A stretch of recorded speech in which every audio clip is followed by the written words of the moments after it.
Hello friends, Radhe Radhe. कुंडली के 12 भाव के बारे में आज बताने जा रही हूँ।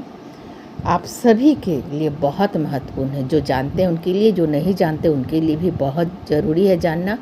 किसी के पास आपको अपनी कुंडली दिखाने के लिए जाने की ज़रूरत नहीं है।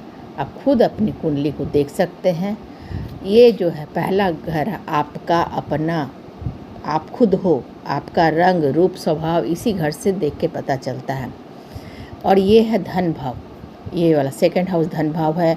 व्यक्ति का स्वभाव का भी पता चलता है और यहीं से आपके जो परिवार के लोगों का भी विचार यहीं से किया जाता है। ये पराक्रम हाउस है, छोटे भाई बहनों का है। और ये है माता का हाउस, भूमि भवन वाहन का सुख यहीं से देखा जाता है। ये है पंचम भाव, संतान का भाव है, प्रेम का भाव है, तो शिक्षा का भाव भी यहाँ से देखते हैं। और छठा जो है सिक्स्थ हाउस है, ये है रोग भाव, रोग ऋण शत्रु का भाव है। ये विवाह घर है। अष्टम जो है ये मृत्यु हाउस है, गुप्त विद्याओं का है। और ये भागस्थान है, ये आपका कर्म, आप जो भी कार्य करते हैं उसका स्थान है। ये इनकम है। और ये 12 हाउस व्यय का है, खर्चे का है, हॉस्पिटल का है, जेल खाना है। तो आज मैं बताने जा रही हूँ कि बहुत शुभ ग्रह कौन सा है। 1 नंबर, 5 नंबर जिससे हरा से बनाई हूँ, और ये भागस्थान 9 नंबर, ये बहुत शुभ है। अगर लगन का मालिक, लग्न में जो भी संख्या लिखा हुआ हो वो अगर खुद ही इसी में बैठा हो तो भी शुभ है। पंचम में बैठे या भागस्थान में बैठे तो भी शुभ है। अगर और ये जो है 4th, 7th और 10 ये भी शुभ भाव है, इसमें भी बैठ जाए तो भी शुभ है।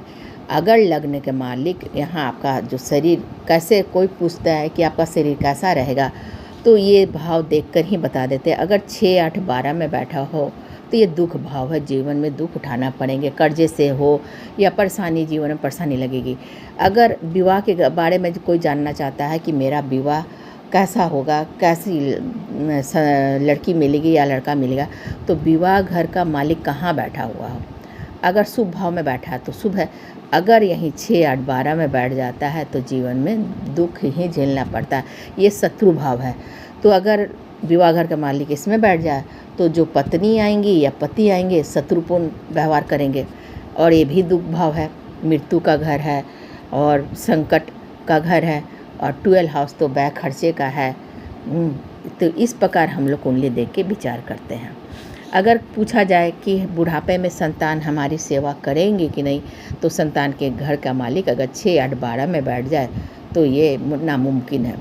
उसी तरह इनकम घर का पूछा जाता है कि दालिद्र जो कुंडली में तो नहीं है, तो इनकम घर का मालिक 6, 8, 12 में बैठ जाए तो इसे दालिद्र योग भी कहते हैं।